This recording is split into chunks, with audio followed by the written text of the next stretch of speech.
You get what you पे for. ये line हमारे रोज़ की शॉपिंग लाइफ का बैकबोन है। चाहे हम सामान महंगा लें या सस्ता, ब्रांडेड लें या नॉन ब्रांडेड, ये लाइन हमेशा हमारे दिमाग में चलती रहती है। पर क्या हो अगर मैं आपको बताऊं कि ये लाइन एक स्ट्रेटजी से ज़्यादा और कुछ नहीं है और हम सभी इसकी विक्टिम हैं। इस कॉन्सेप्ट को समझने के लिए हम 3 स्टोरीज का यूज़ करते हैं। तो पहली स्टोरी है मेरी दोस्त जेसिका के बारे में। जेसिका के अमेरिका में एक ज्वेलरी शॉप है जिसमें अभी बहुत अजीब चीज़ हुई। असल में हुआ ये कि उसने अपनी शॉप के लिए एक नेकलेस खरीदा था। वो डायमंड से बना हुआ था और ऐसा नेकलेस अमेरिका में इतने कम प्राइस पे शायद ही किसी ने देखा होगा। जेसिका को लगा कि उसे ज्यादा स्टॉक की जरूरत पड़ेगी, पर हुआ एकदम उल्टा। लोग आए, उसे देखा, प्राइस पूछी और चले गए। फिर जेसिका ने परेशान होकर अपने सेल्समैन को एक दिन मैसेज कर दिया 1/2 और फिर 2 दिन तक ऑफिस नहीं जा पाई।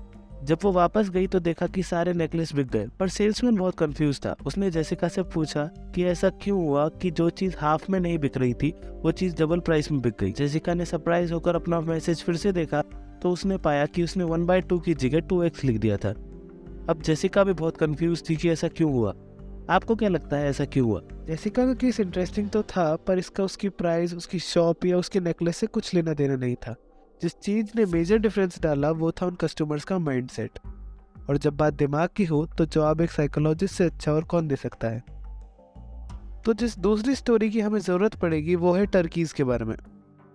तो बहुत साइकोलॉजिस्ट अपनी रिसर्च ह्यूमन पे करने से पहले टर्कीज पे करते हैं, क्योंकि टर्की का मदर चाइल्ड रिलेशन बहुत ज्यादा इंसानों के जैसा होता है। टर्की भी इंसानों के जैसे अपने बच्चों का ख्याल रखती है। पर एक साइकोलॉजिस्ट के मन में ख्याल आया कि मम्मी टर्की को पता कैसे चलता है कि बेबी टर्की को उसकी जरूरत है।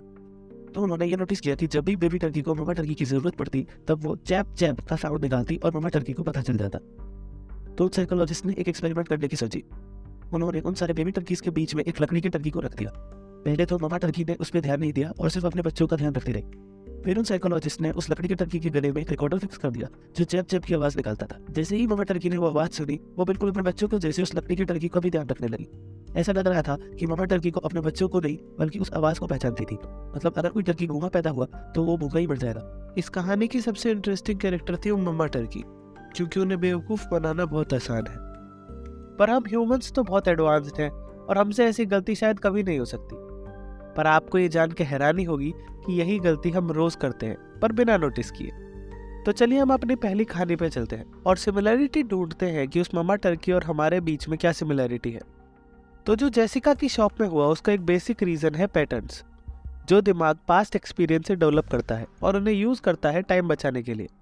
तो जब उन टूरिस्ट ने जेसिका की शॉप में सुंदर नेकलेस देखा तो उनका दिमाग 2 तरीके से रिएक्ट कर सकता था।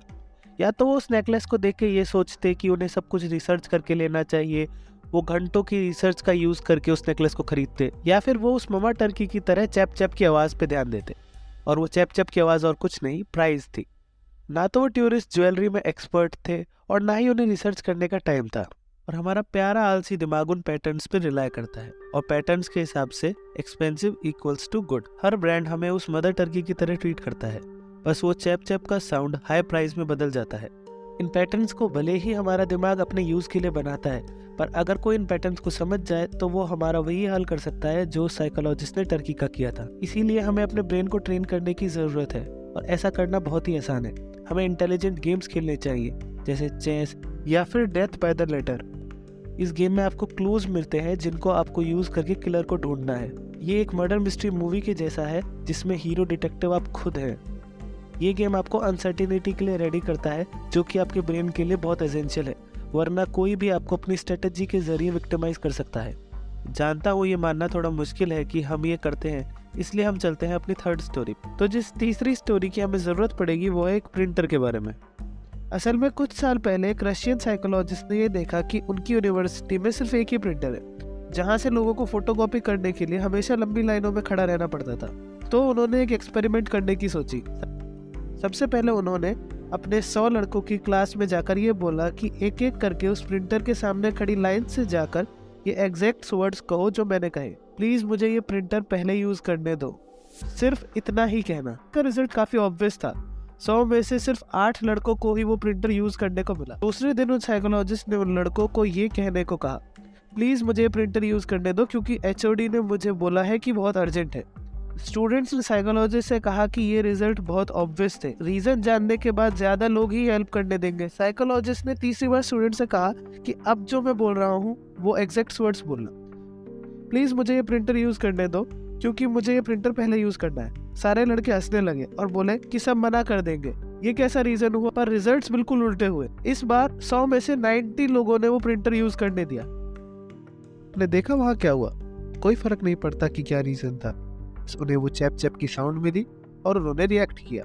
सभी बड़ी ब्रांड्स अपने नाम का यूज करके उस चैप चैप की साउंड को लॉजिकल दिखाने की कोशिश करते हैं। हम इसके इफेक्ट्स अपनी रोज की लाइफ में देख सकते हैं। अगर सुबह दूध भी लेना हो और अपने पास 2 ऑप्शन हो और एक सस्ता और एक महंगा हो और बस उसकी ब्रांडिंग का डिफरेंस हो, तब भी 90% लोग उस महंगे वाले दूध को ही लेंगे। उसके बाद वो चाहे खुद को मनाने के लिए उसका कोई भी रीजन दे। ये चीज एक्सप्लॉइटर्स बहुत अच्छे से जानते हैं। यहाँ तक कि जब मैंने ये बात जेसिका को समझाई तो उसने भी नई स्ट्रेटेजी बना ली। अब जब भी उसे कोई नया और थोड़ा यूनिक टेकलेस मिलती है, वो उसकी प्राइस 4 गुना कर देती है बिना उसकी कॉस्ट प्राइस का सोचे। तो ममा टर्की बनना छोड़िए और चैप चैप की साउंड की जगह रीजन ढूंढना शुरू कीजिए।